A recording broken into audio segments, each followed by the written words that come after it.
بسم اللہ الرحمن الرحیم۔ السلام علیکم مولانا صاحب۔ وعلیکم السلام۔ کیسے ہیں آپ؟ خیریت سے ہیں؟ آج پھر ایک نئی ایپیسوڈ کے ساتھ آپ کے ساتھ میں حاضر ہوں۔ کچھ اور سوال جمع کر کے لایا ہوں، تو امید ہے کہ آپ اس کا مناسب اور جامع قسم کا جواب دیں گے۔ میرا پہلا سوال یہ ہے آپ سے کہ کیسے پتہ کیا جائے کہ دل بیمار ہے، اور اس دل کی بیماری کی صفائی اور اصلاح کے لیے کیا پہلا قدم اٹھانا چاہیے؟ بسم اللہ الرحمن الرحیم۔ عطا بھائی، دل کی اصلاح اتنی ضروری ہے کہ اس کی اصلاح کے لیے اللہ تعالیٰ نے 1.25 انبیاء علیہ الصلاۃ والسلام کو بھیجا۔ قرآن مجید میں اللہ فرماتے ہیں، اس سے اندازہ لگائیں کہ دل کی اصلاح کتنی ضروری ہے۔ آگے میں حدیث بھی بیان کروں گا۔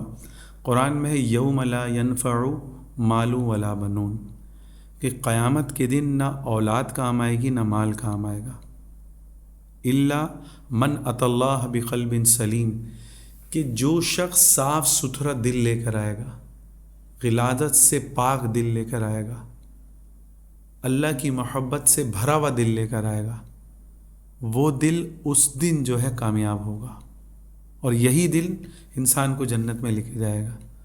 اور اگر دل کی اصلاح نہیں کی تو یہی دل جو ہے اس جسم کے ساتھ جو ہے جہنم میں جائے گا۔ ایک حدیث میں آتا ہے، ان فی الجسد مضغۃ، کہ اللہ کے نبی صلی اللہ علیہ وسلم فرما رہے ہیں کہ انسانی جسم میں گوشت کا ایک لوتھڑا ہے، آخر میں حدیث میں آ رہا ہے الا وہی القلب، وہ دل ہے۔ اس حدیث میں آگے کیا فرمایا؟ اذا صلحت صلح الجسد کلہ، اگر اس دل کی اصلاح ہو گئی نا تو سارے بدن کی اصلاح ہو جائے گی، سارا بدن سارا جسم اللہ والا بن جائے گا، اس سے جو اعمال نکلیں گے وہ نیک نکلیں گے، وہ اللہ کی طرف لے جانے والے راستے پر چلیں گے۔ اور آگے اللہ کے نبی صلی اللہ علیہ وسلم نے فرمایا وَإِذَا فَسَدَتْ فَسَدَ الْجَسَدُ كُلُّهُ، اور اگر یہ دل خراب ہو گیا، غلیظ ہو گیا، بدبودار ہو گیا، گناہوں سے آلودہ ہو گیا کسی برے دوست کی صحبت کی وجہ سے، فرمایا کہ پھر یہ پورے دل کو بیمار کرے گا۔ تو دل کی اصلاح اتنی ضروری ہے۔ اور ایک اور حدیث میں آتا ہے ان اللہ لا ينظر الى صورکم واموالکم، اللہ کہہ رہا ہے کہ نہ میں تمہارے چہروں کو دیکھتا ہوں کہ کون کالا ہے کون جو ہے گورا ہے، چہروں کو میں نہیں دیکھتا، واموالکم، میں تمہارے مال کو نہیں دیکھتا کہ کون غریب ہے کون فقیر ہے، کون سائیکل پہ جا رہا ہے کون جو ہے 4x4 میں جا رہا ہے۔ اللہ کہہ رہا ہے کہ میں تمہارے دلوں کو دیکھتا ہوں، وَلَٰكِن يَنظُرُ إِلَىٰ قُلُوبِكُمْ، اللہ کہہ رہا ہے میں دل کو دیکھتا ہوں۔ اس دل میں نہ چہرے کو دیکھتا ہے نہ اللہ مال کو دیکھتا ہے۔ یہ سمجھ میں آنے والی بات ہے کہ بھائی جس دنیا کی آپ دوڑ لگا رہے ہو، ہمارا پالنے والا ہمیں پیدا کرنے والا کہہ رہا ہے مجھے تمہارے چہروں سے غرض نہیں ہے، مجھے تمہارے مال سے غرض نہیں ہے، مجھے تمہارے دل سے غرض ہے کہ اس دل میں تم نے میری کتنی محبت جمع کی۔ تم دنیا سے رخصت ہوئے تو میری محبت جمع کر کے نکلے، یا پھر دنیا کی محبت جمع کر کے تم دنیا سے گئے؟ آگے اللہ فرما رہا ہے وَلَٰكِن يَنظُرُ إِلَىٰ قُلُوبِكُمْ وَأَعْمَالِكُمْ، کہ میں تمہارے دل کو دیکھتا ہوں اور تمہارے اعمال کو دیکھتا ہوں کہ کون زیادہ سے زیادہ نیکیاں کر کے دنیا سے جاتا ہے، کون زیادہ سے زیادہ دنیا جمع کر کے دنیا سے نہیں جاتا۔ آج ہم الٹ چل رہے ہیں۔ جو اللہ ہم سے کہہ رہا ہے کہ بھائی میں تمہارے چہرے کو نہیں دیکھتا، تمہارے مال کو نہیں دیکھتا، میں تمہارے دل کو دیکھتا ہوں، تمہارے اعمال کو دیکھتا ہوں۔ آج ہم سوچیں کہ ہم کس چیز کی دوڑ لگا رہے ہیں، کہ ہم دل کی اصلاح کی فکر میں لگے ہوئے ہیں کہ نہیں، ہم جو ہے اعمال کی دوڑ لگا رہے ہیں کہ نہیں۔ آپ اس بات سے اندازہ لگائیں، آج ہم چاہتے ہیں کہ جی ہمارے کپڑے جو ہے نا بالکل نیٹ اور کلین ہو، ہمارا چہرہ کلین ہو، ہماری بیڈ شیٹ کلین ہو، ہمارا قالین کلین ہو، ہمارا گھر کلین ہو۔ ایسا ہی ہے، ہماری گاڑی تک ہم چاہتے ہیں کہ بالکل کلین ہو۔ فروٹ لینے جاتے ہیں، کوئی داغی سیب بیچ رہا ہوگا، ہم کہیں گے نہیں بھائی یہ داغ والا مت ڈالنا۔ ہم 70 سال دنیا میں زندگی گزارتے ہیں اور داغی دل کو لے کے اللہ کے پاس جاتے ہیں۔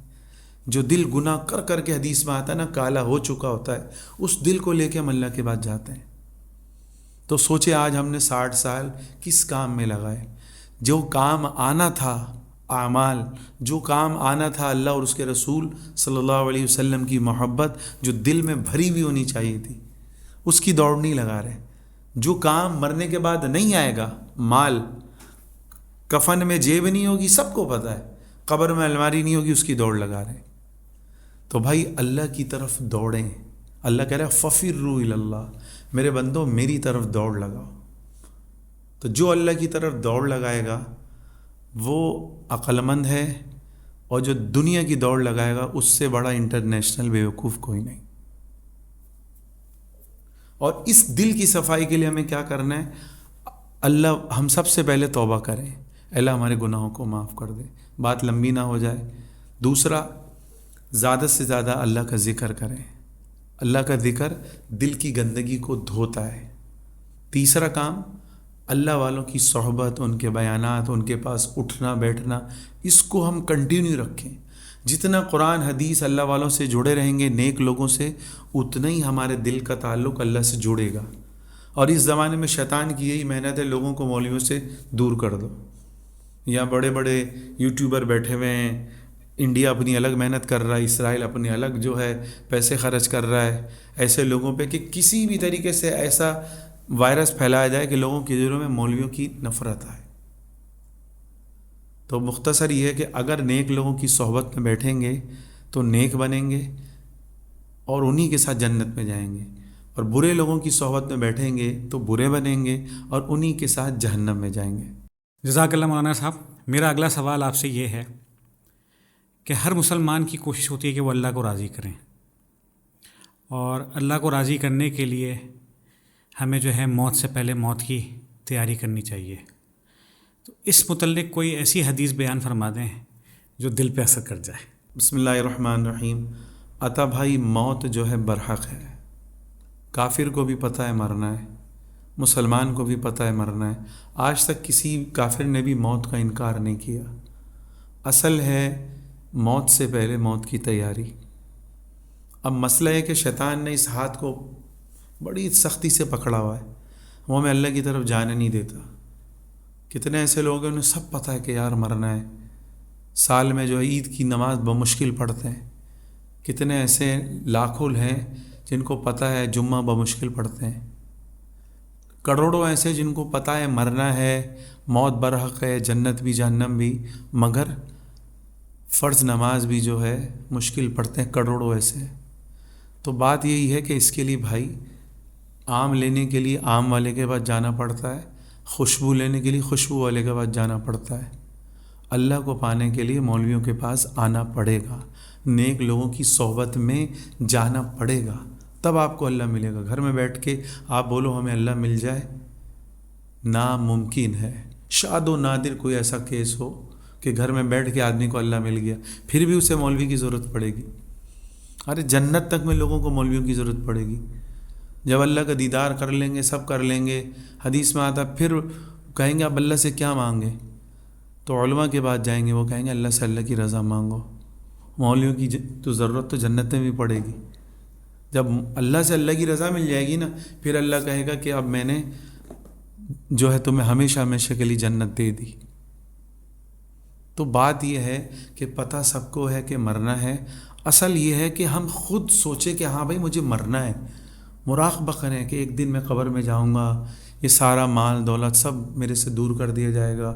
ایک آدمی 30 سال کی عمر میں مر جاتا ہے، 40 سال میں مر جاتا ہے، اس کی اولاد 4 دن روئے گی، اس کے بعد ٹی وی کھل جائے گا۔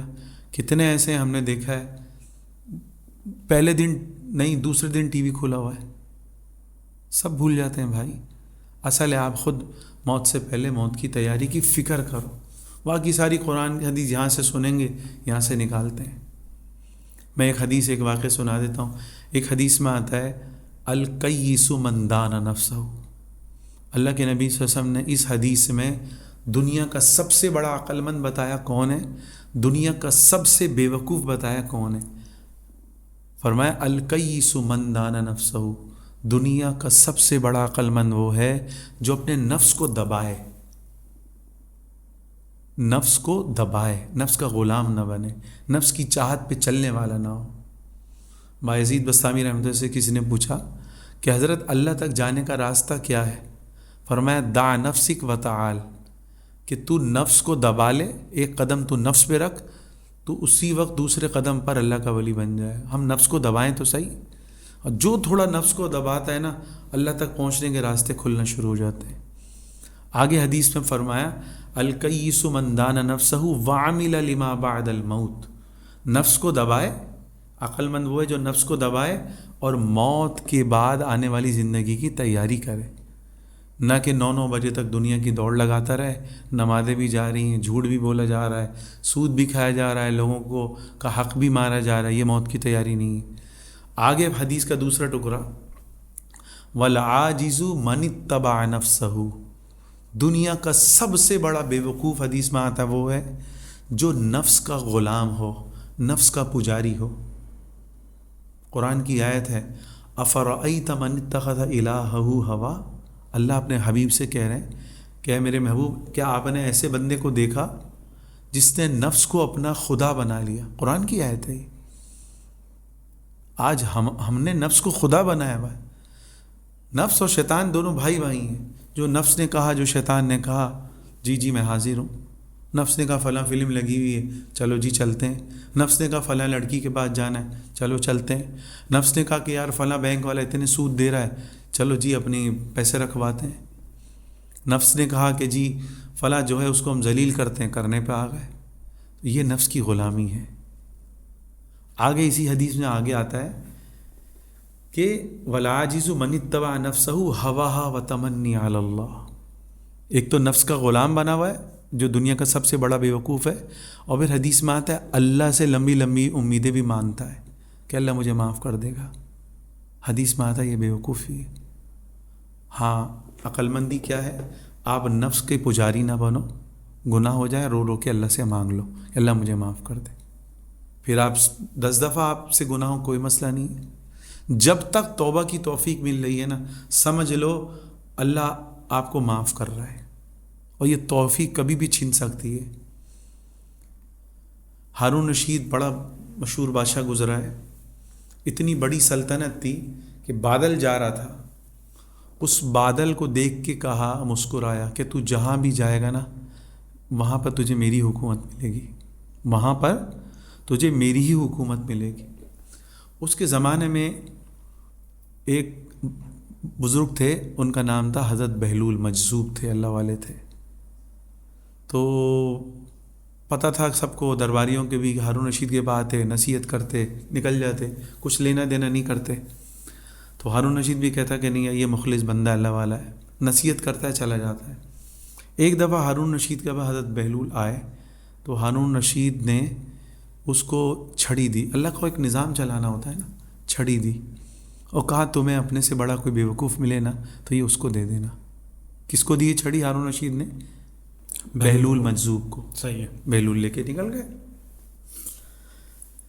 اگلے دن آئے، ہارون رشید کو چھڑی پیش کی کہ حضرت یہ رکھے آپ۔ ہارون یوں تخت سے اٹھ گیا۔ آپ کا کہنے کا مطلب یہ ہے کہ دنیا میں سب سے بڑا بیوقوف میں ہی ہوں؟ بہلول نے کہا جی۔ تو ہارون رشید خاموش رہا، اس نے برداشت کیا کہ یہ اللہ والے آدمی ہیں۔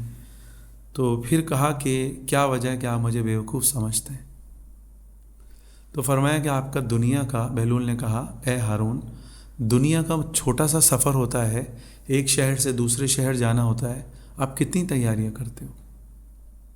اس نے کہا میں یہ کرتا ہوں، یہ کرتا ہوں، پھل سوٹ بھی رکھواتا ہوں، عطر بھی رکھواتا ہوں، لمبی تیاری ہوتی ہے، سواری کو کبھی انتخاب کرتا ہوں۔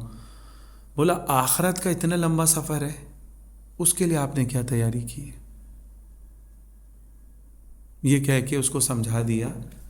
اور یہ حدیث اسی واقعے پہ فٹ ہوتی ہے کہ عقل مند وہ ہے جو موت سے پہلے موت کی تیاری کر لے اور آخرت کی دوڑ لگائے، نہ کہ صرف زبانی جمع خرچ کرے۔ دیکھیں ایک آدمی، آپ بلڈر کو لے لیں، میں جانتا ہوں، میں نام نہیں لوں گا، ایک بہت بڑا برانڈ ہے، 1200 فلیٹ ہے۔ 1200 فلیٹ کی اگر وہ زکوٰۃ نکالتا ہے ایک سال میں، 35 یا پتہ نہیں کتنے فلیٹ بنتے ہیں زکوٰۃ میں۔ پیسہ ہے تو زکوٰۃ بھی تو دینی ہے نا، جان نکلے گی نا اس کی، موت آ جائے گی اس کے لیے 30 پلیٹ نکال دیں میں. تو بھائی پیسہ مال فتنہ ہے، فتنہ. تو دعا کریں اللہ تعالیٰ ہمیں وہ مال دے جو دنیا میں آخرت کی تیاری کا ذریعہ بنے، نہ کہ آخرت کی بربادی کا ذریعہ بنے. اللہ تعالیٰ ہم سب کو عمل کرنے کی توفیق عطا فرمائے. آمین ثم آمین. مولانا صاحب میرا اگلا سوال آپ سے یہ ہے کہ گناہوں سے بچنے کے لیے کیا کیا جائے؟ گو کہ سوال مختصر ہے لیکن میں چاہتا ہوں ایک جامع جواب اس کے اوپر ملے. بسم اللہ الرحمن الرحیم. عطا بھائی گناہوں سے بچنا، اسی میں ہماری سکون بھی ہے، اسی میں ہماری دنیا بھی ہے، اسی میں ہماری آخرت ہے. اگر ہم گناہ سے نہیں بچے، آپ کا سکون گیا، آپ کی آخرت گئی. دونوں فائدے ہیں.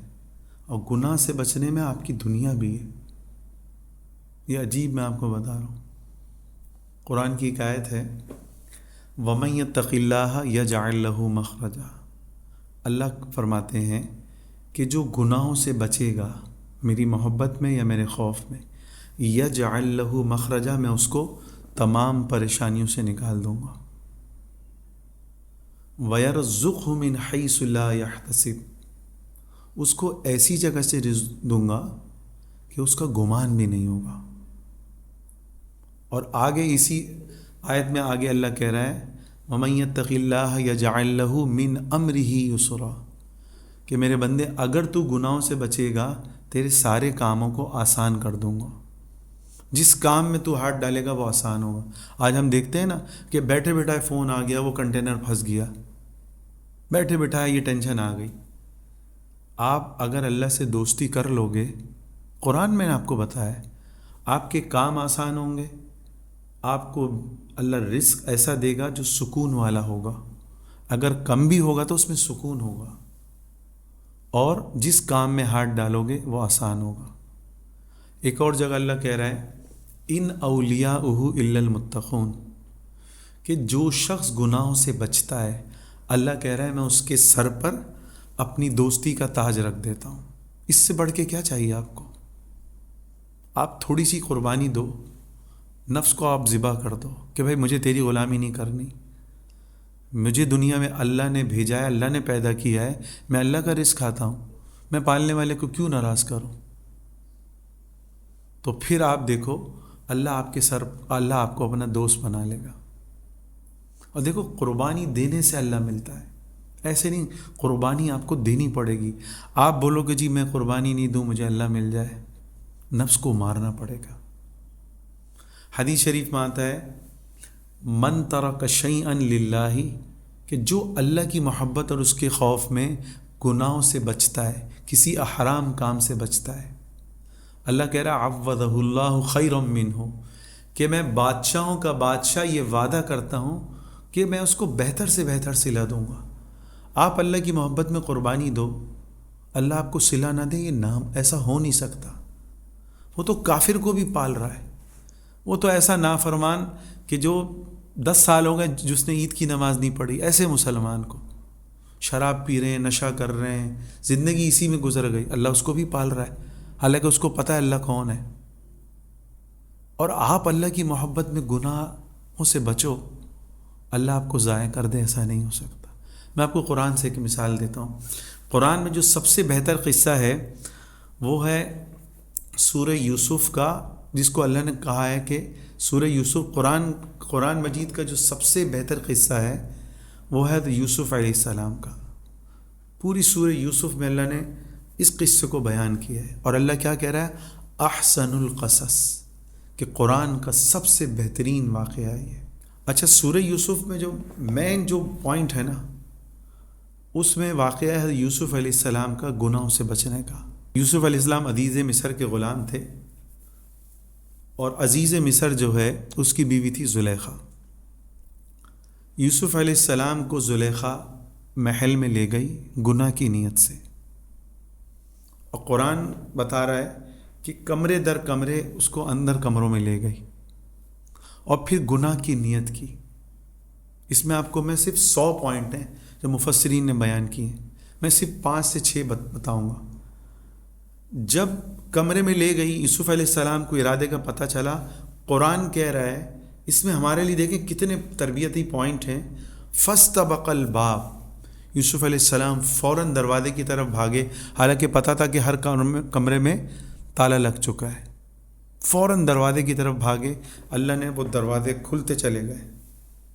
اس سے پتہ چلا، آپ نے کہا نا گناہوں سے بچنے کے لیے کیا کریں، تو کیا ہے بھائی، گناہ کا موقع آ جائے اس جگہ سے بھاگو، فرار اختیار کرو، اس جگہ کھڑے نہیں رہنا. اگر آپ کھڑے رہ گئے آپ ضائع ہو جاؤ گے. موبائل کا غلط استعمال ہے، آپ کو موقع ملا آپ اپنی نشست بدل لو، ادھر ادھر ہو گئے، دوستوں کے پاس چلے گئے، بیگم کے پاس چلے گئے، اس جگہ سے آدمی ہٹ جائے. یہ پہلا ہے، قرآن کا اصول ہے، اس جگہ سے فرار اختیار کریں. دوسرا، جب یوسف علیہ السلام کو زلیخا نے دعوت دی، یوسف علیہ السلام نے ایک جملہ کہا، وہ جملہ ہر وقت ہمیں یاد ہونا چاہیے. کیا کہا؟ اللہ مجھے دیکھ رہا ہے. اس کو قرآن نے یوں بیان کیا، الم یعلم بان اللہ یرا. اور درجنوں جگہ اللہ نے اس انداز کو بیان کیا کہ میرے بندے تو کہیں بھی چلے جا، یاد رکھ تیرا رب تجھے دیکھ رہا ہے. سورہ لقمان میں حضرت لقمان رحمہ اللہ نے اپنے بیٹے کو نصیحتیں کی ہیں. ایک نصیحت کی تقوی سے متعلق، کہا یا بنیا انہا ان تکو مثقال حبۃ من خردل، اے میرے بیٹے تو رائی کے برابر بھی گناہ کرے گا، تو رائی کے برابر بھی گناہ کرے گا، چاہے وہ گناہ تو چٹان کے پیچھے چھپ کے کر یا سمندر کی تہ میں جا کے کر یا پھر کہیں بھی جا کے کر، یاد رکھ یاتی بہ اللہ، ایک دن یہ گناہ تیرے سامنے آ جائے گا. یا بنیا انہا ان تکو مثقال حبۃ من خردل فتکن فی صخرۃ او فی السماوات، آسمان، او فی الارض. چٹان کے پیچھے چلا جا، دوبارہ ریپیٹ کر رہا ہوں، آسمان کے نیچے کہیں بھی گناہ کر لے، سمندر کے نیچے، اللہ نے کیا مثال دی ہے، سمندر کی تہ میں بھی جا کے گناہ کر، ایک دن یاتی بہ اللہ، اللہ اس گناہ کو تیرے سامنے لے آئے گا. قیامت کے دن یہ ساری مووی چلے گی. 1350 سال پہلے یہ بات ہوتی، 1300 سال پہلے سمجھ میں نہیں آتی. اب تو یہ موبائل کا دور ہے، ساری مووی چلا دی جائے گی، میرے بندے تو نے یہ گناہ کیا، یہ گناہ کیا، یہ گناہ کیا. تو کوشش کریں. لیکن جب بندہ توبہ کرتا ہے، حدیث میں آتا ہے جس زمین پر گناہ کیا ہوتا ہے نا، اللہ اس زمین سے بھی وہ گناہ بھلوا دیتا ہے. اتنا کریم ہے ہمارا رب. اچھا، تو یوسف علیہ السلام نے کہا کہ میرا رب مجھے دیکھ رہا ہے. اچھا، اس آیت کا ترجمہ الم یعلم بان اللہ یرا، ہمارے حضرت حکیم صاحب رحمۃ اللہ نے بڑا اچھا شعر کی صورت میں کیا. جو کرتا ہے تو چھپ چھپ کے اہل جہاں سے، کوئی دیکھتا ہے تجھے آسمان سے. جو کرتا ہے تو چھپ چھپ کے اہل جہاں سے، کوئی دیکھتا ہے تجھے آسمان سے. گناہ کے وقت یوسف علیہ السلام کی یہ بات یاد رہے، جو اس واقعے کا دوسرا پوائنٹ تھا کہ میرا رب مجھے دیکھ رہا ہے. اچھا، اس واقعے میں جو تیسرا نقطہ ہے، یوسف علیہ السلام نے زلیخا سے کہا انہو ربی احسن مثوایا، کہ میں اس رب کو ناراض کروں جس کا مفہوم ہے کہ جس کی دن رات میں نعمتیں کھاتا ہوں، میں اس کو کیسے ناراض کر سکتا ہوں. تو گناہ کے وقت ہم بھی یہی کہیں. جو سورہ یوسف میں یوسف علیہ السلام کے قول کو اللہ نے نقل کیا، اللہ کو اتنا پسند آیا، اللہ نے قیامت تک کے لیے قرآن کا حصہ بنا دیا کہ بندہ کہے کہ میں اپنے پالنے والے کو کیسے ناراض کروں، میں اس کی نعمتیں کھاتا ہوں، اس نے مجھے ہاتھ دیے، اولاد دی. میں جو آج کل کے نوجوان ہیں نا، ان سے دو باتیں کہتا ہوں، خوب اللہ کی نافرمانی کر رہے ہو نا، اللہ نے آزما لیا نا 2 باتوں میں، 3 باتوں میں. ایک تو بیوی تمہیں 2 نمبر ملی، لڑاکا ملی، کیا کر لو گے؟ اولاد تمہیں نافرمان ملی، کیا کر لو گے؟ اولاد معذور ملی، کیا کر لو گے؟ چوتھا اولاد ملی نہیں، کیا کر لو گے بھائی؟ کچھ بھی نہیں کر سکتا بندہ، یہ تو اللہ کا نظام ہے. تو تیسری بات ہمارے ذہن میں رہے کہ جس رب کی اتنی نعمتیں ہیں، میں کیسے اس کو ناراض کروں. چوتھا، یوسف علیہ السلام نے جب زلیخا نے گناہ کی دعوت دی، اس وقت جو الفاظ کہے، یہ بھی قرآن کا حصہ ہے. ان النفس لامارۃ بالسوء، کہ نفس جو ہے بچھو کی مانند ہے. یہ قرآن کی آیت اور یوسف علیہ السلام کا قول ہے کہ نفس بچھو کی مانند ہے، موقع ملتے ہی ڈنک مارتا ہے. الا ما رحم ربی، مگر جس پر اللہ کی رحمت ہو وہی نفس کے شر سے بچ سکتا ہے۔ اللہ کے نبی صلی اللہ علیہ وسلم دعا کرتے، ہمیں یہ دعا سکھائی اللہ کے نبی نے، اللہم ارحمنی بترک المعاصی، اے اللہ مجھ پر اتنی رحمت نازل فرما کہ گناہوں سے بچنا میرے لیے آسان ہو جائے، ولا تشقنی بمعصیتی، اور گناہ کے ذریعے مجھے بدبخت نہ بنانا۔ اچھا، اللہ کے نبی صلی اللہ علیہ وسلم سے تو 63 سالہ زندگی میں ایک لمحے، ایک سیکنڈ کے لیے بھی اللہ نے اپنے رب کی نافرمانی نہیں کی، ایک سیکنڈ کے لیے بھی اللہ کے نبی صلی اللہ علیہ وسلم نے اللہ کی نافرمانی نہیں کی۔ یہ تو ہمارے لیے تھا، ہمیں بتانے کے لیے کہ نفس جو ہے اس کو جیسے ہی موقع دو گے وہ ڈنک لے گا، اور گناہ کرو گے، گناہ جو ہے آدمی کو اتنی بڑی شقاوت ہے کہ اللہ سے دور کر دیتا ہے۔ یہ آپ سے کی دعا ہمیں بتا رہی ہے، اللہم ارحمنی بترک المعاصی، اور یہ ہم یاد بھی رکھیں، اللہ اتنی رحمت نازل فرما کہ گناہ سے بچنا آسان ہو جائے۔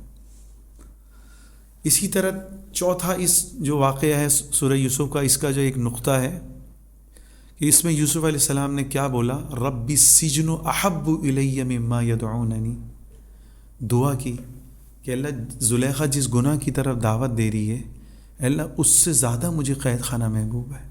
یہ تھے اللہ کے عاشق۔ ہمیں کوئی گناہ کی دعوت دے، ہم یہ بولیں کہ نہیں ہمیں جیل جانا منظور ہے، ہم سے یہ گناہ نہیں ہوگا، یعنی اللہ کی محبت کا کتنا بڑا مقام۔ لیکن اسی دعا میں بھی اس لیے سکھایا کہ دعا سیکھ کے مانگیں۔ ایک آدمی کہہ رہا ہے اللہ مجھے صبر دے، صبر دے، وہ بیچارہ پھنسے گا مصیبت میں، وہ کہہ رہا ہے اللہ مجھے عذاب، مصیبت میں پھنسا تاکہ میں صبر کر سکوں۔ یوسف صاحب نے یہ دعا مانگی تو وہ جیل میں چلے گئے۔ تو قرآن ہمیں بہت ساری چیزیں سکھاتا ہے۔ تو مختصر یہ کہ یہ قرآن کا سب سے بہترین قصہ ہے۔ اس میں سب سے بڑی جو ہمارے لیے عبرت ہے وہ کیا ہے؟ یوسف علیہ السلام جب اس گناہ سے بچے، 4 تو میں نے پوائنٹ بتایا نا، اس گناہ سے بچنے کی برکت سے اسی غلام بچے کو اللہ نے مصر کا بادشاہ بنایا۔ تو اللہ بندے کی قربانی کو ضائع نہیں کرتا، وہ بڑا مہربان ہے۔ مفسرین نے لکھا ہے سلیمان علیہ السلام کے پاس ایسے گھوڑے تھے جن کے پر تھے جو اڑتے تھے۔ آج ہم دیکھتے ہیں تصویروں میں، کچھ تو وجود ہوگا نا۔ تو قرآن بتا رہا ہے کہ انہوں نے ان کی جو ہے عصر کے وقت وہ اللہ کے ذکر سے تھوڑا سا غافل ہوئے۔ ایک ہوتا ہے نا کہ آدمی کو تھوڑی غفلت ہو گئی، گناہ نہیں ہوا، صرف غفلت ہوئی۔ اس غفلت پر انہوں نے گھوڑوں کی اپنے جو تھی ان کی ٹانگیں کٹوا دی کہ اس کی وجہ سے میں اللہ سے دور ہوا۔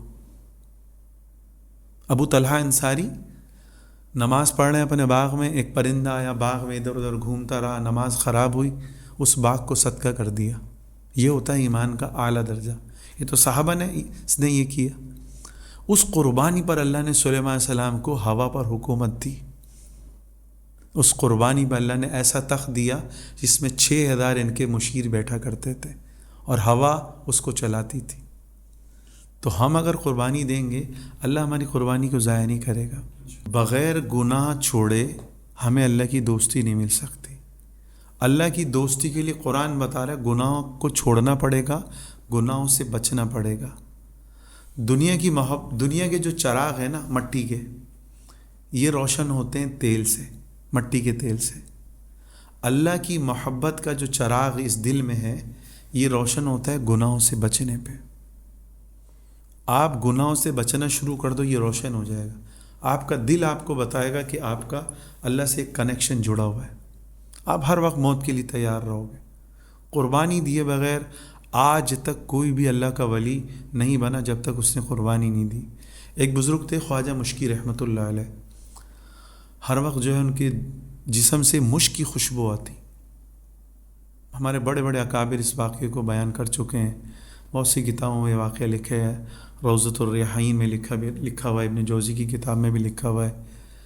تو طلبہ ان سے پوچھتے حضرت بتائیں بڑھاپا آ گیا نہیں بتایا، مرنے سے پہلے یہ راز کھولا، یہ اللہ والے ہوتے ہیں۔ کہنے لگے کہ میں کپڑے کی ایک دکان میں کام کرتا تھا، تو ایک عورت نے ڈھیر سارے کپڑے لیے، بوڑھی عورت تھی، وہ مجھے اپنے محل نما گھر میں لے گئی اور اس نے اندر لے جا کے میرے سر پہ گھٹری تھی، اللہ نے مجھے حسن دیا تھا، اور جو ہے اندر کمرے میں لے جا کے اور اندر کمرے میں لا کے پیچھے سے کنڈی لگا دی گئی۔ تو میں نے دیکھا ایک خوبصورت سی لڑکی بیٹھی ہے، اس نے مجھے گناہ کی دعوت دی۔ تو میں نے کہا انی اخاف اللہ، کہ میں اللہ سے ڈرتا ہوں، میں گناہ نہیں کر سکتا۔ اللہ کے عاشق جب گناہ کا موقع آتا ہے تو کیا کہتا ہے؟ نہیں ناخوش کریں گے نفس کو اے دل تیرے کہنے سے، نہیں ناخوش کریں گے نفس کو اے دل تیرے کہنے سے، اگر یہ جان جاتی ہے خوشی خوشی جان دے دیں گے۔ نہ دیکھیں گے نہ دیکھیں گے انہیں ہرگز نہ دیکھیں گے، کہ جن کے دیکھنے سے رب میرا اے دوستو ناراض ہوتا ہے۔ ہم ایسی لذتوں کو، یہ دیکھو اللہ کا عاشق ہوتا ہے، ہم ایسی لذتوں کو قابل لعنت سمجھتے ہیں کہ جن کے دیکھنے سے رب میرا اے دوستو ناراض ہوتا ہے۔ تو منع کر دیا، بھائی میں اللہ کو ناراض نہیں کر سکتا۔ اس نے کہا میں پھر شور مچاتی ہوں کہ تم جو ہے اس کام سے آئے تھے۔ تو کہا کہ ٹھیک ہے، میں تھکا ہوا ہوں، تھوڑا نہا دھو لوں۔ تو باتھ روم اس زمانے میں آج کل جیسے تو ہوتے نہیں تھے، تو ایک کنستر ٹائپ میں غلاظت جمع ہوتی، تو جو بھی غلاظت تھی اس نالی میں اس کو اپنے چہرے پہ کپڑوں پہ لگایا، باہر نکل آئے۔ جب اس نے اس حالت میں دیکھا تو دروازے کھلائے، اور یہ جب کہنے لگے، میں جب اپنے گھر پہنچا نہایا دھویا تو اس نہانے کے بعد میرے جسم سے یہ خوشبو آنے لگی، اور یہ خوشبو آج تک اسی حالت میں برقرار ہے۔ اچھا بظاہر یہ ہمیں فلمی واقعہ لگ رہا ہے، لیکن حقیقت ہے۔ تو ہم اگر قربانی دیں گے اللہ ہمیں ضائع نہیں کرے گا، ہم دے تو صحیح، لیکن دور حاضر کا ہمارے سامنے ہے نا۔ ایک سنگر جنید جمشید گانا گاتا رہا، اللہ کے راستے میں اس کو موت آئی، چترال یا گلگت میں یا مانسیرا میں، جہاز کے رہش ہوا، انتقال ہوا۔ اس سے بڑھ کے آپ کو کیا سعادت چاہیے؟ کہ آپ کی حدیث میں آتا ہے جو بندہ اللہ کے راستے میں نکلتا ہے اس کے بدن پہ مچھر کے پر کے برابر بھی گناہ باقی نہیں رہتا۔ تو قربانی دینے سے اللہ ملتا ہے، یہ بات ہم ذہن میں رکھیں۔ بغیر قربانی دی ہم کہیں کہ بھائی نفس کی غلامی بھی کرتے رہیں اللہ مل جائے، یہ سب شیطانی چکر۔ قرآن ہمیں بتا رہا ہے ان اللہ مع المتقین، اللہ کہہ رہا ہے میں متقین کے ساتھ ہوں۔ جو گناہ سے بچ گیا نا، اللہ کہہ رہا ہے میں اس کے ساتھ ہوں، ہر لمحہ اس کے ساتھ ہوں، ہر لمحہ میں اس کی حفاظت کروں گا۔ حبیب ابن عمیر تابعی ہیں، ان کو رومیوں نے گرفتار کر لیا، تو ان کے جو سپاہی تھے ان کو جو ہے مارا گیا، ان کو اگلوانے کے لیے۔ تو آپ جو ہے بتاؤ کیا جو ہے راز ہیں؟ تو جب سب کو شہید کر دیا تو ان کو جو ہے قید میں بند کر دیا۔ وقت کے جو بادشاہ تھا اس زمانے میں رومیوں کا، اس کا ایک سردار تھا، اس نے کہا اب اس کو میرے حوالے کر دیں، حبیب کو، میں اس کو ورقہ لاؤں گا۔ تو اس نے جو اپنی بیٹی کو ساری کہانی سنائی کہ اس کو کسی بھی طریقے سے اسلام سے دور کرنا ہے تو ہمیں بادشاہ فلاں فلاں چیزیں دے گا، ان سے سارے جو ہے راز اگلوانے ہیں۔ تو خیر وہ لڑکی 3 دن جو ہے حبیب پہ محنت کرتی رہی، کھانا بھی پیش کیا، شراب بھی پیش کی، شباب بھی پیش کیا۔ 3 دن تک وہ لڑکی محنت کرنے کے بعد کیا کہا؟ کہنے لگی کہ تم پتھر کے بنے ہو یا لوہے کے بنے ہوئے ہو؟ کس چیز سے تم بنے ہوئے ہو کہ تم میری طرف دیکھ بھی نہیں رہے؟ تو وہی الفاظ بولے کہ میرا رب مجھے دیکھ رہا ہے، میں اپنے پالنے والے کو ناراض نہیں کر سکتا۔ پھر اب دیکھیں انعام، ہماری بات چلی گناہوں سے بچنے میں اللہ کیا انعام دے گا۔ اس نے اپنے باپ سے کہا کہ ابا جان آپ نے مجھے کس کے حوالے کرا؟ یہ تو پتھر کا بنا ہوا ہے، یہ تو میری طرف دیکھتا بھی نہیں ہے۔ ہمارے حضرت کہنے لگے، پیر ذوالفقار نقشبندی صاحب دامن برکاتہ کہنے لگے میں امریکہ میں گیا، میرا ایک مرید آیا، کہنے لگا حضرت ابھی میری کالج کی زمانے کی دوست ملی مجھے آتے وقت، اس نے اپنے گھر کی چابی دکھائی، مجھے دعوت دی گناہ کی، حضرت میں آپ کے بس آ رہا ہوں اس کی دعوت کو ٹھکرا کے۔ دیکھو قربانی دینی پڑتی ہے۔ تو پھر خیر اس کے باپ نے کہا اور کوشش کرو. وہ گئی. دیکھو اللہ والوں کی بعض اوقات صحبت بھی اثر لے آتی. پھر اسی لڑکی نے اسلام قبول کیا. وہ ان کو گمراہ کرنے آئی تھی، خود جو ہے اسلام کی طرف آ گئی. پھر حبیب بن عمیر اور وہ لڑکی جو ہے فاروق اعظم رضی اللہ تعالیٰ عنہ کے پاس لوٹے. حضرت عمر کو یہ واقعہ پتہ چلا کہ انہوں نے جو ہے اتنی بڑی قربانی دی ہے، تو ان کی پیشانی کا بوسہ دیا. تو دیکھیں قربانی سے اللہ ملتا ہے. لڑکی بھی مل گئی، اللہ کا تعلق بھی مل گیا، عزت بھی مل گئی. تو ہم جتنی قربانی دیں گے یاد رکھیں اللہ ہماری قربانی کو ضائع نہیں کرے گا انشاءاللہ. مولانا صاحب، اللہ کو پانے کا آسان طریقہ بتائیے. بسم اللہ الرحمن الرحیم. دیکھیے اپنا عطا الرحمن بھائی، اللہ کو پانا بڑا ہی آسان ہے. صرف آدمی ایک کام کرے، گناہ نہ کرے. حدیث شریف میں آتا ہے انا عند المنکسرۃ قلوبہم، اللہ کہتا ہے ٹوٹا ہوا دل میرا گھر ہے. ٹوٹا ہوا دل میرا گھر ہے. حالانکہ تھوڑے ضعیف درجے کی حدیث ہے، لیکن اس کا مضمون زبردست ہے. کیا مطلب؟ جتنا آپ دل کو توڑو گے نا، اتنا ہی آپ کے دل میں اللہ کی محبت آئے گی. جتنا توڑو گے. اب ایک شیشے کا گلاس ہے، اس کو میں نیچے پھینکتا ہوں یا پلیٹ کو نیچے پھینکتا ہوں، اس کے 100 200 1000 ٹکڑے ہوں گے جتنی بڑی پلیٹ ہوگی. جتنا دل توڑتے جائیں گے نا، اللہ کی قسم اتنی اللہ کی محبت ملے گی. آپ کو وہ محبت محسوس ہوگی. اس لیے ایک بزرگ فرماتے ہیں کہ جب سجدہ میں کرتا ہوں نا، مجھے ایسا محسوس ہوتا ہے کہ جیسے میں نے اپنا سر اللہ کی گود میں رکھ دیا ہے. ایک بزرگ فرماتے ہیں جب میں ذکر کرتا ہوں تو میرا منہ میٹھا ہو جاتا ہے. جس رب نے گنے کی لکڑیوں میں مٹھاس ڈالی، اس کا نام کتنا میٹھا ہوگا. گنے کی لکڑیاں ہے نا، اس کو کھاتے ہیں منہ میٹھا ہو جاتا ہے. اللہ کے نام میں مٹھاس نہیں ہوگی. تو بات یہ ہے کہ بس جتنا ہم دل کو توڑیں گے نا، صرف دل کو توڑ لیں، ہمیں اللہ کی دوستی مل جائے گی. بایزید بستامی رحمۃ اللہ علیہ سے کسی نے پوچھا اللہ کو پانے کا سب سے آسان راستہ کیا ہے؟ فرمایا دع نفسک و تعال، اپنے نفس کی غلامی سے نکل جا، اسی دن تجھے اللہ کی دوستی مل جائے گی. اچھا پتہ سب کو ہے، قربانی دینی پڑتی، نفس کو مارنا پڑتا ہے. دوست یار فلمیں دیکھنے جا رہے ہیں. میرے عموماً رمضان میں 7 سے 8 مساجد میں بیان ہوتا ہے. اکثر میں نوجوانوں سے یہی بات کرتا ہوں کہ ابھی جو ہے نا شیطان منصوبہ بنا رہا ہوگا، اور رمضان کے آخری ایام ہوتے ہیں کہ بھائی ابھی کون سی فلم دیکھنی ہے. اعتکاف کے لڑکوں کے لیے بڑا یہ مجاہدہ ہوتا ہے. باہر سے فون آ جاتا ہے بھائی فلاں فلم لگی ہے، کیا کرنا ہے.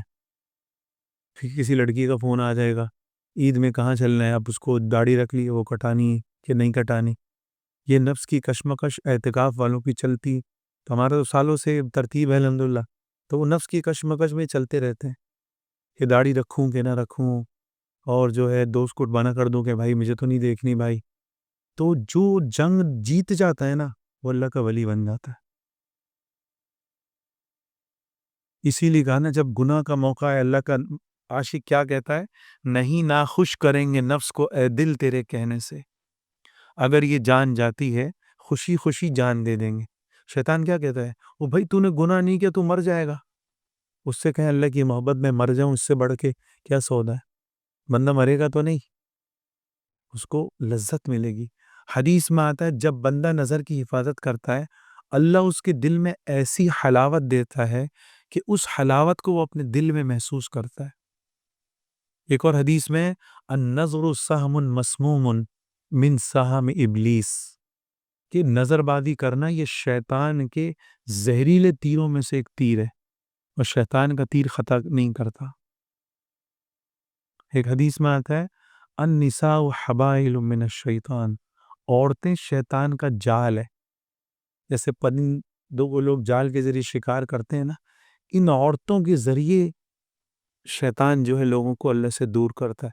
اور ایک بات عجیب بات بتاؤں، قرآن میں 6 آیتیں ہیں، بڑی عجیب آیت ہے. اللہ کہہ رہا ہے فَزَيَّنَ لَهُمُ الشَّيْطَانُ، شیطان کو اللہ نے اتنا اختیار دیا ہے.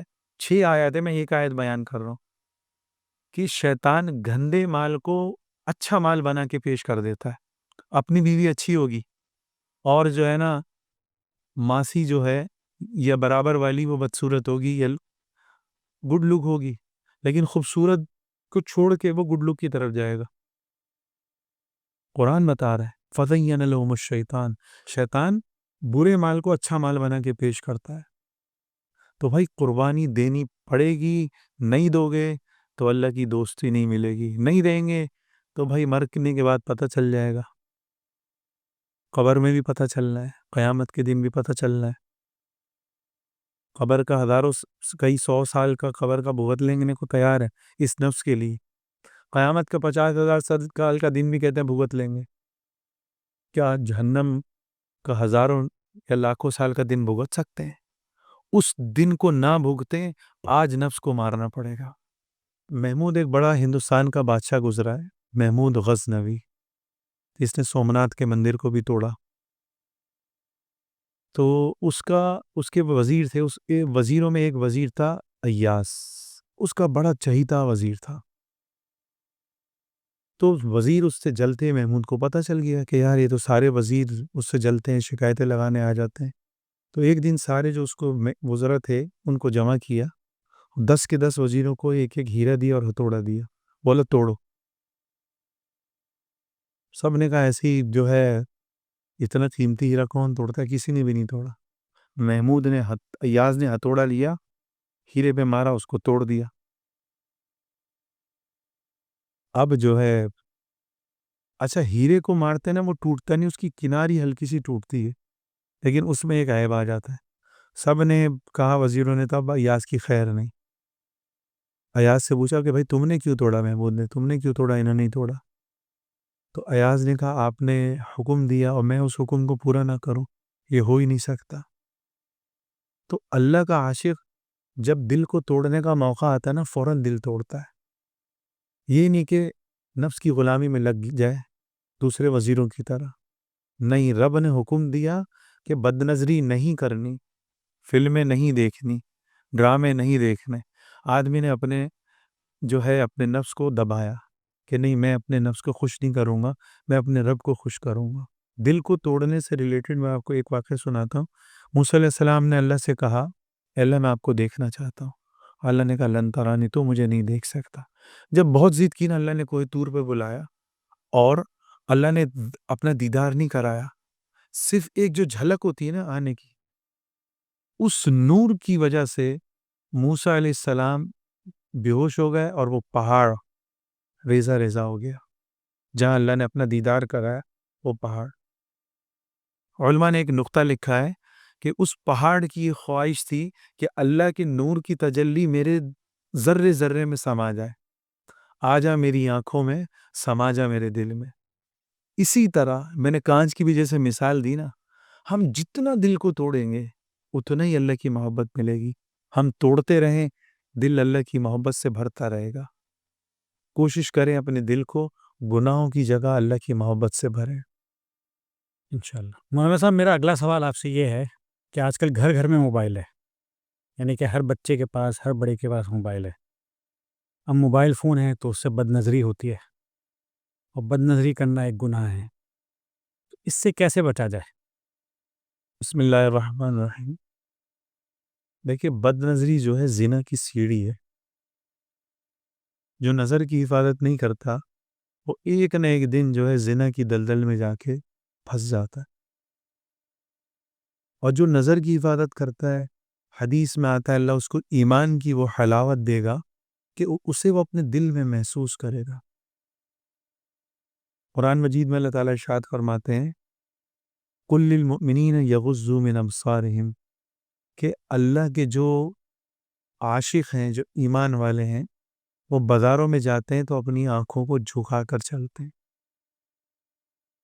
مرد کے لیے حکم ہے تو عورتوں کے لیے بھی ہے، مگر عورتوں کے لیے الگ سے اللہ نے ایک آیت نازل کری قل للمؤمنات یغضضن من ابصارہن، کہ نیک بیویاں جو ہیں وہ اپنی نگاہوں کو جھکا کے رکھتی ہیں. ہمارے کتنے اللہ والے جب بازار جاتے تو چھتری رکھ کے چلا کرتے کہ سامنے عورت پہ ڈائریکٹ نگاہ نہ پڑے. تو بات یہ قرآن نے تو ہمیں واضح حکم دے دیا نظر کی حفاظت کا.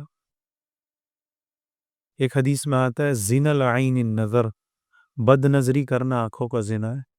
ایک حدیث میں آتا ہے لعن اللہ الناظر والمنظور الیہ، کہ بد نظری کرنا جو ہے لعنت، اللہ کی اس پر لعنت ہے، اور جو عورت بد نظری کرا رہی ہے اس پر بھی اللہ کی لعنت. اور لعنت سے مراد کیا ہے؟ البعد عن الرحمہ، اللہ کی رحمت سے دوری. ایک آدمی مسلسل اللہ کی لعنت کا شکار ہوتا گیا، میں حدیث بیان کر رہا ہوں، آپ بتائیں اس کے دل میں سکون مل سکتا ہے؟ اس کو ناممکن ہے. عشق مزاجی عورتوں کا جو عشق ہے نا، اتنا بڑا اللہ کا عذاب ہے. ولا یموت فیہا، نہ وہ مرتا ہے، ولا یحیا، نہ وہ زندہ رہتا، مثل مچھلی کی طرح تڑپتا رہتا. اور سب سے بڑی بات آقا بھائی، بد نظری کرنا تو گناہ ہے. آج اس موبائل کی وجہ سے اللہ معاف کرے کتنے گھر کے گھر خراب ہو رہے ہیں، دینداروں کے گھر خراب. 100% دیندار گھر ہے، لڑکیاں جو ہے کسی کے ساتھ بھاگ گئیں. یعنی ماں باپ اتنے نیک ہیں لیکن وہ لڑکی موبائل میں چکر چلتا چلا گیا، اور کسی نے اچھی اچھی باتیں بتائیں اور وہ باتیں اتنی اچھی لگی کہ گھر کو چھوڑ دی. تو بات یہ ہے کہ بد نظری سے بچنا جو ہے نا، اس میں ہمارا فائدہ.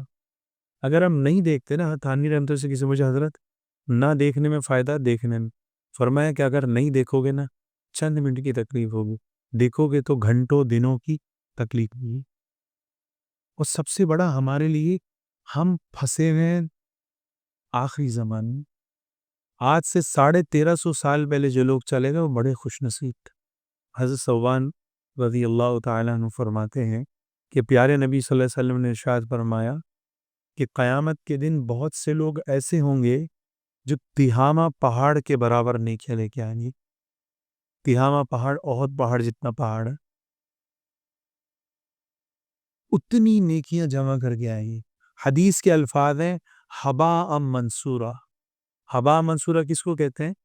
کہ جو سورج کی کرنیں کسی کمرے میں پڑ رہی ہوتی ہے نا، ہمیں ذرات ان سے گرتے ہوئے نظر آ رہے ہوتے ہیں، اتنے اتنے ذرات دنیا دیکھنے میں نظر نہیں آتے، ان ذرات کو کہتے ہیں حباء منصورہ. نیکیاں یوں ضائع ہو گئی. صحابہ نے پوچھا کہ وہ نماز نہیں پڑھتے ہوں گے، روزہ نہیں رکھتے ہوں گے، زکوٰۃ بھی دیتے ہوں گے؟ فرمایا سارے کام کرتے ہوں گے. آگے اللہ کے نبی نے کتنی عبرت تھا بات فرمائی جو ہم سب کے لیے. فرمایا جس کا مفہوم ہے ان کی تنہائیاں ناپاک ہوں گی، اس وجہ سے ان کی اتنی بڑی بڑی نیکیاں ضائع کر دی گئیں. میں نے ایک جگہ بیان کیا رمضان میں، اس سے بعد نے لڑکوں نے پوچھا کہ بھی سمجھ میں نہیں ہے گی اتنی بڑی نیکیاں اور تنہائی کے گناہ سے ضائع. میں نے کہا یہ 20 اس زمانے کو بھی دن بھر میں کتنی نیکیاں کرو گے آپ موبائل میں ایک عورت، 2 عورت، 100 عورتیں، 200 عورتیں دیکھتے رہ، زنا کی جو ہے ویڈیوز دیکھتے رہ. پہلے زمانے میں کوئی کسی فاحشہ عورت کا ناچ دیکھنے جاتا، چھپ چھپا کے جاتا، 100 سال پہ ہو. آج باپ بیٹی کے ساتھ مل کے وہی ناچ دیکھا لیکن دل پہ اثر نہیں ہو، وہ چھپ چھپ کے جا رہا تھے. آج وہ باپ بیٹی کے ساتھ ملتے بیٹھوں چوں حدیث میں آتی تو حیا کم ہوتی چلی جاتی نا، بندہ پھر جو گناہ کر لے اس کو کم لگ. وہ کہتا ہے جیسے مکھی کی بیٹھی اور اڑ کے چلی، اور مومن اس سے کوئی گناہ ہو جائے ایسا لگتا ہے جیسے کوئی پہاڑ اس سے گر گیا. تو بھائی یہ جو حضرت ثوبان والی حدیث ہے، میں نے ان بچوں سے کہا بیٹا نیکی پورے دن میں کتنی کرو گے؟ یہاں تو ترازی ہوگا نا قیامت کے لیے. آج کے دن کا ترازی، تم نے جتنی نیکیاں کری وہ یہاں ہے. رات کو تم نے 4 گھنٹے گناہ کر لیے، اتنے تم نے غلط نوٹس بھی دیکھ لی تو تمہارے نیکی تو ضائع ہو گئی. اور آخری زمانے میں اگر ایک آدمی 40 سال ایسا کرتا رہا، اس کی کیا نیکیاں بچی؟ اللہ تعالیٰ ہم سب کی حفاظت. یہاں پہ بڑی موبائل سے ریلیٹڈ بھی عبرتناک حدیث سنا ہے کہ جہنم میں ایک شخص 1000 سال تک اللہ کو پکار ہے، یا حنان یا منان، اللہ کے اسم عالم. وہ پتہ نہیں اس کو کیسے پتہ چلا، یہ اللہ جانتا ہے. اس کو نکالا جائے گا، اور یہ واقعہ ہمیں بتانے کے لیے ہے. اس کو نکالا جائے گا جہنم سے، اللہ اس کو دیتے ہی دوبارہ جہنم میں ڈال دیے بھائی. فرشتے پوچھیں گے اللہ ایسا کیوں کہ بتایا جائے گا کہ یہ شخص رمضان میں بھی گناہ کرتا تھا، توبہ نہیں کرتا. آج آپ اندازہ لگائیں کہ رمضان میں آج کتنے لوگ لگے ہیں گناہ در گناہ، گناہ در گناہ. باتیں کالی یقین کتنے ایسے کہ رمضان میں شراب پی کو من، اس رمضان کی بات کر رہا، بتی والی شراب پی اس یوگ میں.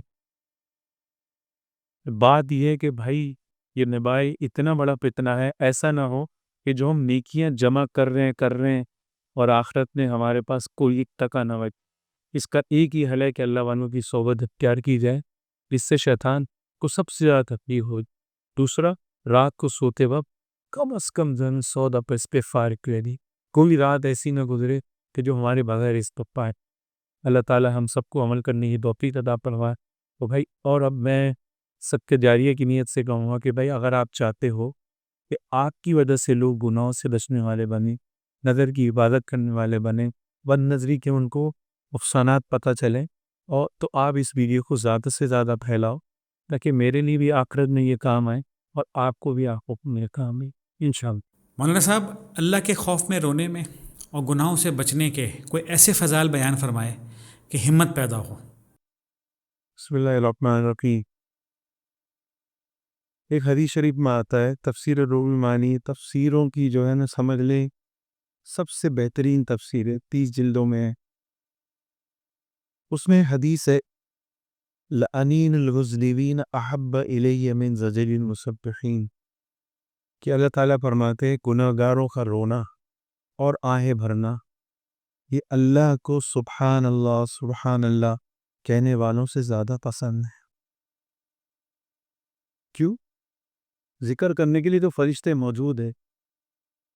اللہ کے خزانے میں آنسو نایاب ہے، نایاب. اور دوسری نایاب چیز اللہ کے خزانے میں وہ تواضع ہے. کیوں؟ اللہ متکبر ہے، تکبر اللہ کو سجتا ہے، کنڈا ساری دنیا میں مل گئی.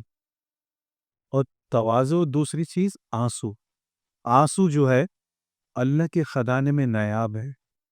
جب بندہ اللہ کی محبت پہ روتا ہے، اللہ فرشتوں کے سامنے فخر کرتے کہ دیکھو یہ بندہ میری محبت میں رو رہا ہے. حدیث شریف میں آتا ہے جس آنکھ سے مچھر کے پر کے برابر آنسو نکلتا ہے اس آنکھ پر جہنم کی آگ حیران ہو رہے تھے.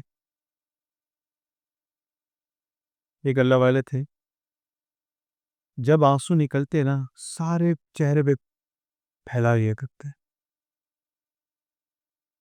حضرات بصریہ جب روتی تو مسلح بھی جاتا، اتنا روتا. حضرت عثمان رضی اللہ تعالیٰ روتے تو ساری داڑھی نا آنسو سے تر ہو جائے، اتنا روتے. تو یہ تو اللہ کا خوف یہ بڑی نعمت ہے. قرآن میں آتا ہے وَلِمَنْ خَافَ مَقَامَ رَبِّهِ جَنَّتَانِ، جو اللہ کے خوف سے ڈرا اس کے لیے 2 جنتیں. ابن پسیر رحمۃ اللہ علیہ لکھتے ہیں ایک جنت اس کی ہر چیز سونے کی ہوگی، ایک جنت اس کی ہر چیز چاندی کی ہوگی. تو یہ رونا بہت بڑی نعمت ہے. جس آنکھ سے آنسو خشک ہو جائے سمجھ لے اس کا دل جو ہے پتھر کا بن چکا ہے. بدبختی کی نشانی. اور یہی اللہ کا خوف جو ہے آدمی کو گناہوں سے بچاتا. آپ کے دل میں اللہ کا خوف نہیں ہے، آپ گناہوں سے نہیں بچ سکتے. ہارون رشید اپنے زمانے کا مشہور بادشاہ گزرا ہے، اس کی بیوی تھی ملکہ زبیدہ. تو ایک دن دونوں میں جھگڑا ہوا، تو جھگڑے میں زبیدہ نے ہارون رشید سے کہا کہ تو جہنمی ہے. ہارون رشید نے سنا تو سو غصہ آ گیا. 7 بڑے آدم میں جس کی حکومت، اب وہ اس نے کہا میں اگر جہنم میں تھے تو 3 تھلا. بعد میں وہ سر پکڑ کے بیٹھ گئی. میں نے کیا وہ بھی زبیدہ سے ایک تعلق تھا، محبت تھی. اچھا بولوں کو جمع کیے سب لے کا طلاق ہوئی. اسی آیت میں ضمن میں واقع سنا ہے وَلِمَنْ خَافَ مَقَامَ رَبِّهِ جَنَّتَانِ، کہ جو اللہ کے خوف سے گناہوں سے بچا اس کے لیے 2 جنتیں. اب اس نے یہ سارا علماء نے کہہ دی کہی طلاق ہو گئی. امام شافعی رحمۃ اللہ علیہ کو بلایا گیا، وقت کے امام تھے. انہوں نے ہارون رشید سے کچھ سوال کیا، کہا طلاق نہیں. سارے حیران. پھر ہارون رشید کو کمرے میں لے کے گیا، کمرے خاص میں. امام شافعی نے پوچھا کہ بتاؤ کہ وہ جو واقعہ میں نے پوچھا ہے کہ کبھی تمہیں گناہوں سے بچنے کا موقع ملا ہوا، تم نے گناہ نہ کیا، تو بتایا کہ ہاں ہمارے قریبی کچھ آئے گئے تھے دوست، ان کی کچھ ایسی خواتین تھی، ایک خاتون میرے کمرے میں داخل ہو گئے دیکھنے کے لیے. اب مجھے موقع تھا، میں گناہ کر سکتا تھا، لیکن اللہ کے خوف سے میں پیچھے ہٹ گیا. فرمایا تو امام شافعی رحمۃ اللہ کہیں گے تم جو ہے جنتی ہو. کیونکہ اللہ قرآن میں خیر ہے کہ جو اللہ کے خوف سے گناہوں سے بچا اس کے لیے 2 جنتیں. یہ سارے علماء کو جمع کر کے یہ آیت سنائی تو سارے علماء کا دماغ کھلا کہ جو ہے امام شافعی صحیح کہہ رہے. تو گناہ سے بچنے پر اللہ کے خوف میں بچو یا اللہ کی محبت میں بچو، بہت بڑا اللہ کا انعام ہے. تو جو بھی بندہ کہ اللہ کی محبت میں گناہوں سے بچ گیا، اللہ کا اس پر بہت بڑا احسان ہے. تو کوشش کریں بھائی گناہوں سے بچتے ہوئے زندگی گزاری، اسی میں ہمارا دل کا سکون ہے، اور جو ہے دنیاوی سکون بھی ہے، اور آخرت میں تو سکون ہی سکون ہو. سبحان اللہ مولانا صاحب، بہت خوب. آپ نے جتنا بھی بات کی بہت اچھی بات ہوئی. ساری ہر سوال کا آپ نے بہت اچھا جواب دیا، اور اللہ ہمیں اس پہ عمل کرنے کی اور توفیق کرنے کی ہمت عطا کرے. اور انشاءاللہ پھر اگلے ایک سلسلے میں دوبارہ حاضر ہوں گے نئے سوالوں کے ساتھ، اور آپ کی بات ہم تسلی سے دوبارہ سنیں گے انشاءاللہ. السلام علیکم.